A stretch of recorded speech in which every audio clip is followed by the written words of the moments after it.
This is Covering the Spread, part of the FanDuel Podcast Network.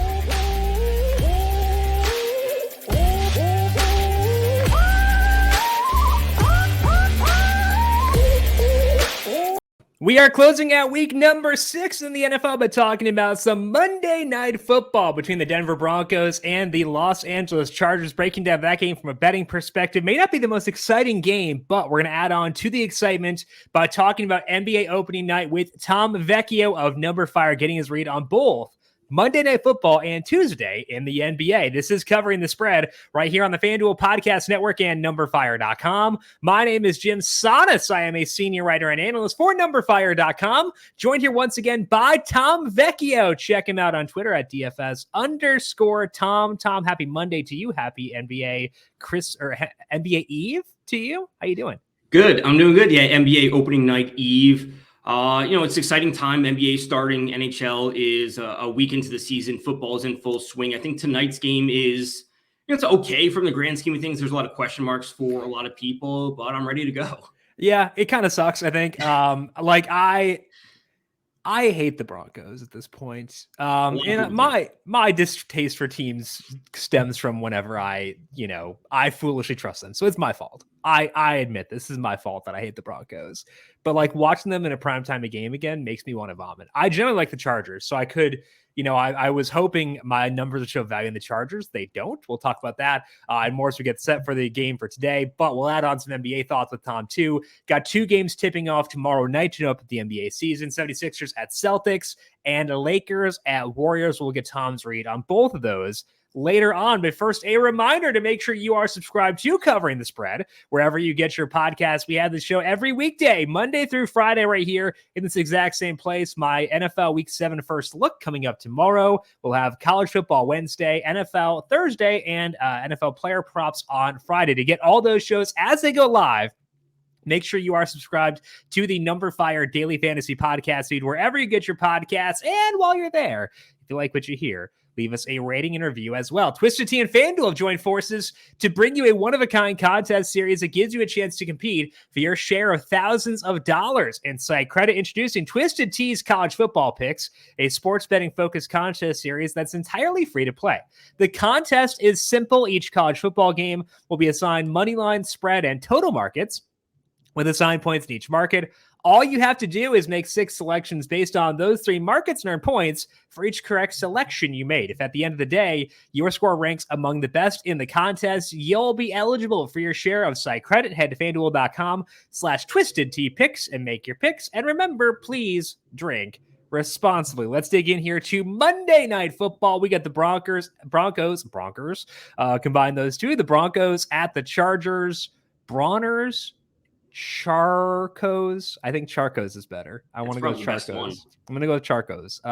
The Broncos at the Charcos.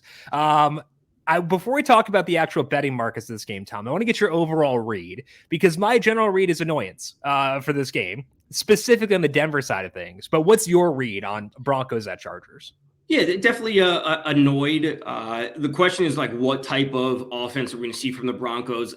There's a lot of questions about Russell Wilson. This news comes out that he's got this, got this injection in his shoulder, his side, whatever it is, and then there's a report saying that he's not going to be limited in any capacity. So how much of that is actually true? How much are we going to see a difference between him after this injection? Did it actually work? Does it take time to work? Are we actually going to see them airing the ball out to what are very talented receivers? So my overall view is, depending on the actual health of Russell Wilson, that's going to determine the entirety of this game. Because if the Chargers are fully healthy, which they are, minus Keenan Allen, they should be moving the ball on offense. They have plenty of weapons on offense. And if the Broncos can't keep up with them, this is going to be a very slow game on their side of the ball. Yeah, it definitely is. And I think that's probably the right way to view things here. Just the question marks around Russell Wilson, I think, is kind of the key question of this overall game. And the answer, I don't know what it does. I think that when I look at the markets of this game, I feel like they're assuming that Russ is full go. And you can define full go however you want, because when I look at the 4.5 point spread in this game, I think that's pretty efficient. I've got the Chargers favored by 4.45 by my numbers. So basically what that's telling me is that they are viewing this as being typical Russ, and not typical Russ in like 2020 Russ, like early 2020 Russ, but like what we've seen so far in 2022, not a downgraded version, not an upgraded version. And that to me says the traditional market's kind of a stay away from me. A total is 45.5. Spread, as I mentioned, is 4.5. So Tom, to me, it's a stay away in those markets. Do you have a different read on those on your end? No, I have the same read. And so as a total stay away, if I had, ultimately, if I had to choose, I would choose the under and I would choose the Chargers. And it comes down to the fact that if I had to make the choice, I would say that Russ isn't fully healthy. Right. And the market is valuing as if he is fully healthy, because what we're trying to find out from this game is what is the difference between Russ from the first few weeks after this injection compared to what we see tonight. And if there's no change, then this number, I think, is not big enough for the Chargers, and the over under would lean, and I would lean towards the under on that total, because Russ is not going to be good and they're going to score 10 points or 14 points and the Chargers are going to score 28 and the under would hit, what is it, 28-13 or 28-14, still has the under hitting. So if I had to choose, it would be the under and the Chargers, but I'm not going to choose because I don't find any value. You never have to choose. That's the good thing with betting, is you never have to bet anything. You can just stay away. And I think it sounds like we're on the same page with that. Let's talk about some player props here. Kind of a bummer, I think, is that no props up for the Broncos backfield, because Melvin Gordon is questionable. It sounds like he's going to play. So we don't have a lot of rushing props up yet. Anything you're seeing on the board right now, Tom, that you like at FanDuel?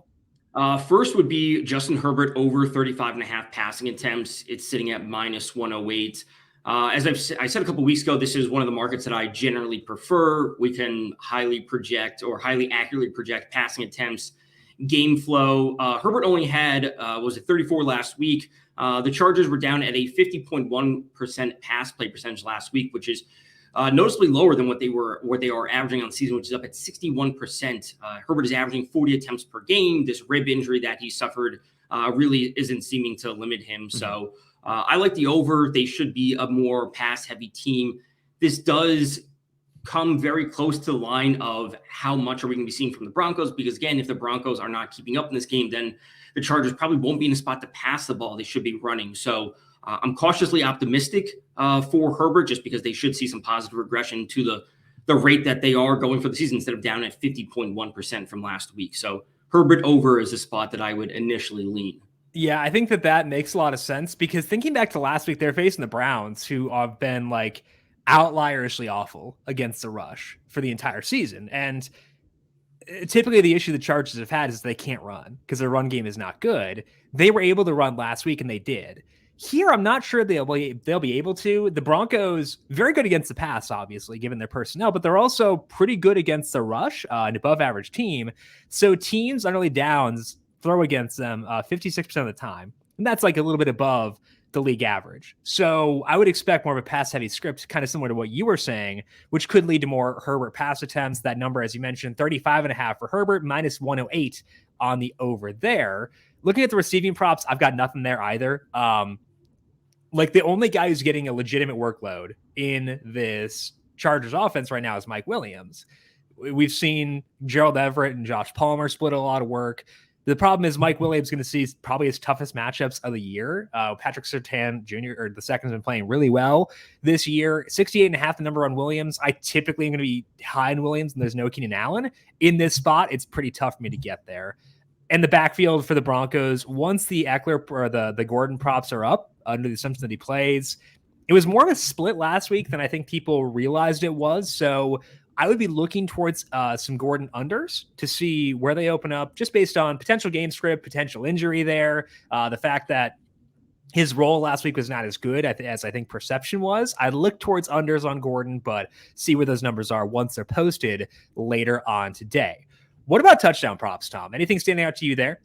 So it would actually be Mike Williams. I know you said you're not super high on him, but yardage. I'm not high on his yardage. Okay, the dude yardage. has and the biggest freaking body of all time. I will never talk anyone out of a Mike Williams touchdown. And that's that's part of my reasoning. Where yes, I understand that it's not the best matchup overall, and I generally lean towards yardage props ahead of reception props. So if I would going anywhere on Williams, it'd be yardage, not receptions, because he could theoretically have a 90-yard reception on one play and hit the over, and he can't have 6 catches on one catch is obviously stupid to say, but it is true. But Mike Williams, with no Keenan Allen, he comes in with a 19.4 red zone target share. He still has a solid 23% target share. He has back-to-back weeks of 11 targets or more, which is obviously good. And he hasn't found the end zone, right? So at a certain point, even though the matchup is tough, we know that Herbert's still going to be looking to him in the red zone. And with no Keenan Allen, who's listed as doubtful, plus 130, I still think is a good option for Mike Williams because I'm expecting the Chargers to put up 3-4 touchdowns in this game, regardless of defensive matchup, which isn't the best. We both agree on that. Yeah. At a certain point, they're still going to be looking to him in the red zone. And like you said, that big body can bring down one touchdown. And that's really all I'm looking for. Yeah, and I'm talking about Williams, like his build. And I want to make clear that that's not like saying, oh, he'll have a matchup like height-wise over Surtain, because Surtain's also like a weirdly big dude. I don't want to overlook that, but in the games without Keenan Allen, 24% red zone market share or target share for Mike Williams. He's had multiple red zone targets in 2 out of those 4 games. I think that one makes total sense. He's plus 125 right now over at FanDuel Sportsbook to score. I think that one is intriguing. I was looking for some other touchdown props for tonight to try to see if I could like talk myself into somewhat of a longer shot. And where's Gerald Everett at? He's plus 250. He was plus 260 or plus 270 this morning. So there has been some money on both him and Josh Palmer. I'm not as into that. I think that the one that I was like semi-intrigued by was the non-Eckler running backs for the Chargers, because the one area Eckler's role's gotten a lot better over the past couple of weeks from what it was, specifically in the red zone. But when they get to the goal line, that's where they are more willing to filter in other guys. So looking back to last week, Joshua Kelly had 3 red zone chances versus 4 for Austin Eckler. Didn't get the same amount the week before, but it seems like Kelly, they're kind of into what he's been doing recently. So 21% red zone share is not great, but it's not nothing, specifically where those touches inside the red zone are coming. So Kelly plus 370. I think if I had to make a touchdown bet, I would do that one. I'm not going to make that bet. I want to make that clear. But if you're looking for action, I think that's probably the route I would go, because they do seem very hesitant to use Eckler super close in towards the goal line. I think that's the route I'd be turning to. Yeah, because they were giving it to Xander Horvath, and early in the season, and he's stealing the away Big Ten. Let's go. And he's stealing away these carries from inside the 5 or right at the goal line. So it definitely makes sense. What is Eckler's at minus 130, right? Minus 135 for a touch. Yeah, minus 135. I wish I could bet the no on that. I want to bet the counter on that one personally, just based on the way he's been used, but I can't. So I agree with that. It's looking to the non-Eckler running backs are an option. Xander Horvath is plus 1,400. That's not a spot that I like to personally go. Those super, super long shots. Josh Palmer is interesting, 250. Everett is interesting at 250. The question is like where, if you said you're interested in betting on unders on Gordon, hypothetically, would you be interested in the Latavius Murray at plus 300? Because if the injury re-injury risk for Melvin Gordon could be there. So I think the guy more likely to benefit is still Mike Boone, but he's plus 160. Right, so that's why I meant. That's the issue that I have is I can't really take advantage. Like maybe I'm guessing what will happen is that it'll be confirmed. It's basically been confirmed. Benjamin Albright tweeted yesterday that Gordon is going to play. So like it's basically been confirmed he'll play. But once he's confirmed in, my guess is that the Gordon props will stay the same because they're kind of pricing him as if he'll play. And then they'll lengthen the Boone props. Maybe then you could buy into Boone because his role last week was pretty good. But I would need a pretty favorable number to get there even. Because Murray is there, as he'll probably be active this week where he was not last week. So I think I'd be looking at Gordon probably rushing plus receiving under. I think that's probably the place I'd be turning to first because it's kind of like an overall role thing. They're not really siloed, those two guys, based on the situation. So I think I'd be looking at the rushing plus receiving personally. And I do think, as you said, Murray will be active. They signed him last week off the practice squad from the Saints. It was right after he got back from London. So it was like Tuesday that they signed him and they played Thursday. Yeah. Right. And so there was like no chance he was going to be active, but the re-injury risk for Gordon is going to be there. So I assume they'll have 3 running backs active. Right. And, Latavius Murray's been in the league for a while. He looked fine in that London game, honestly. Right. He looked okay. So, getting him in some goal line work at plus 300. And as you said, Boone's odds would change if we do get the news that Gordon is officially active. The same is probably for Latavius Murray. Yeah. So, I would do what, one of the guests you've had on here before, Nick Costos, has always said before, is like, if it's a mixed backfield and, one player is probably going to be playing, just take the player with the longest odds. Yeah. This is something he's always big on. That's something, I take from other people around the industry. Like, yeah, that's like a little sprinkle on this guy who has the longer odds, because we don't know what they're going to actually be doing at the goal line, if all players are actually healthy or not.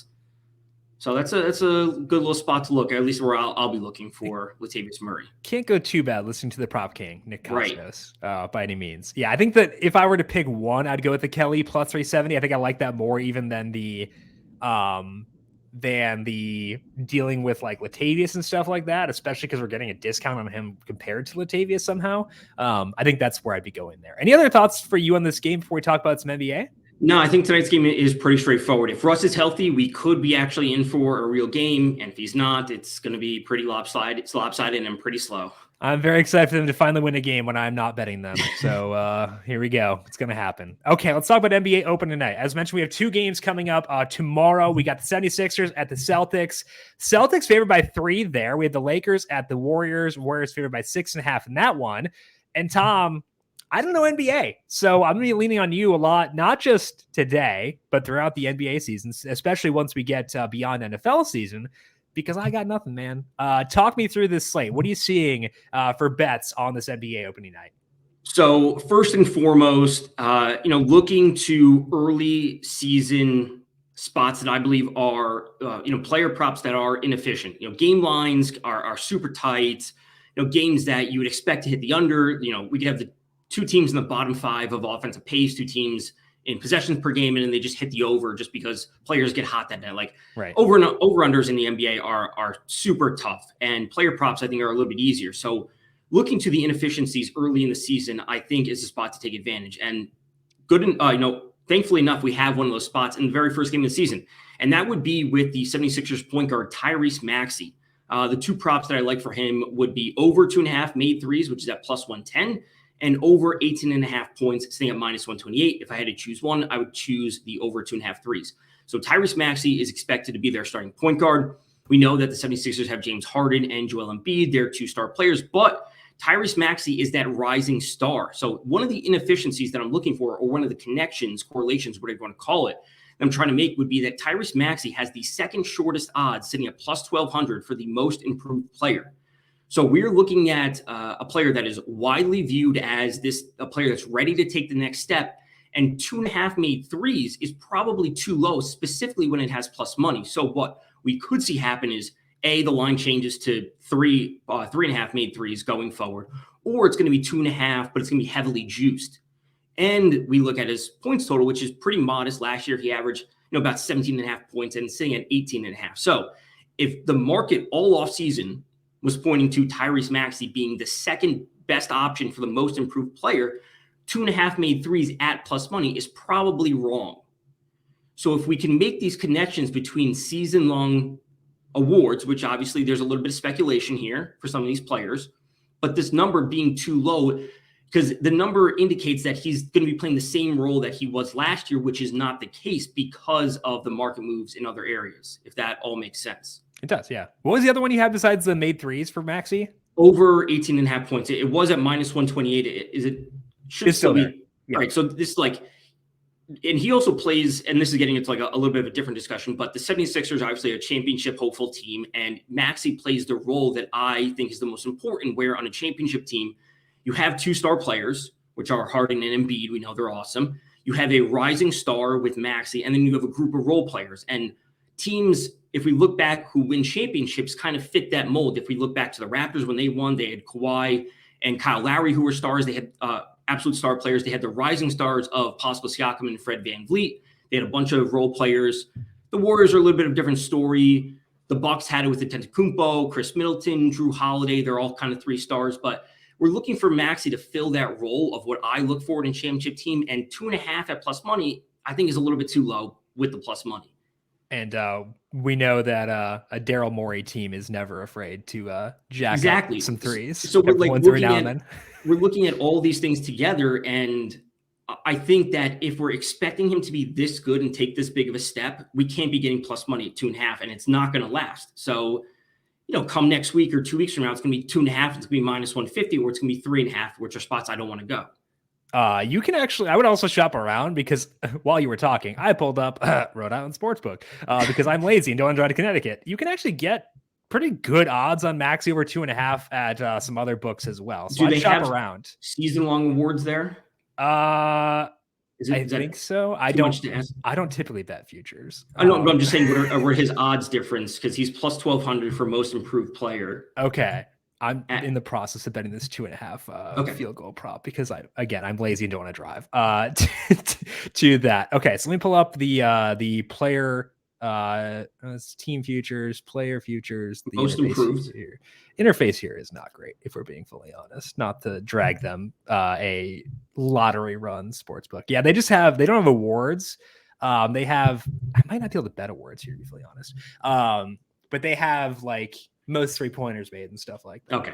But I'm in on the Maxi one, so I'm happy about that. Pretty excited about that, to have some action on NBA for tomorrow night via Maxi. Anything for you in the Lakers Warriors game, or just the Maxi props in the 76ers Celtics game? So for the second game, I think this is going to come down to what we actually get as the confirmed starting lineup for the Los Angeles Lakers, because 2 days ago or 3 days ago, Russell Westbrook suffered a hamstring injury. Now, there were also some reports that he was expected to come off the bench, that they wanted to start a new role for him, which would be not in the starting lineup and actually coming off the bench. So he could, I think one of the quotes was that he could run free and run that second unit, so he doesn't have to, worry about distributing the ball and taking his shots alongside LeBron and Anthony Davis. But then he suffered this injury. So what are we actually going to be seeing from them? And then, we had this whole thing with Jordan Poole and Draymond Green, this video coming out. I haven't heard about that. What are you talking about? Yeah.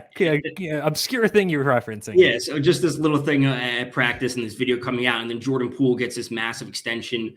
So what role do we actually see Jordan Poole playing, considering he's also the betting favorite to win Sixth Man of the Year?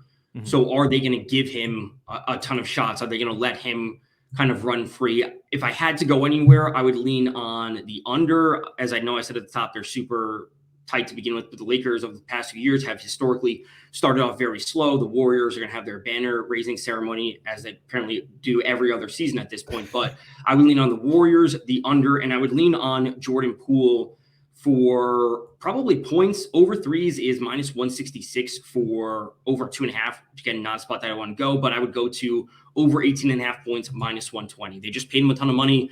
They're not going to let him not take shots or not get him the ball, specifically because he runs the offense when Steph Curry is off the court.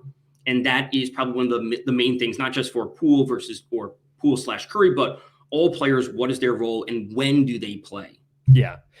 With the Poole one, is that more of a lean for you, or do you feel good about that one? I would feel good about Jordan Poole over 18.5 points, minus 120. The Warriors and the under would rather just be leans if I had to choose. Okay, perfect. So the ones we feel good about are Poole over 18.5, minus 120, Maxi over 18.5, minus 128, and the Maxi made threes over 2.5, plus 110 at FanDuel, but also check around on that one because there's some good numbers. I think I plus 129. Right. So, and I will say one of the main correlations I do have when I bet unders on games, as I said, that can be tough, but when I do bet unders on games, I also look to bet overs on player rebounding props. Yeah. We're going to have missed shots. That means more rebounds. Try and correlate those things. Keep it nice and simple. Okay. Well, that makes a lot of sense. And Tom, I'm excited because I've already got one bet in based on your discussions here. So maybe I'll be able to bet some NBA throughout this year. That is Tom Vecchio. Check him out on Twitter at DFS_Tom. Find his work over at numberFire. Tom, thank you for filling in both today and last Thursday. Enjoy Monday Night Football. Enjoy NBA Open. And hopefully we'll talk to you once again here soon. Thanks for having me.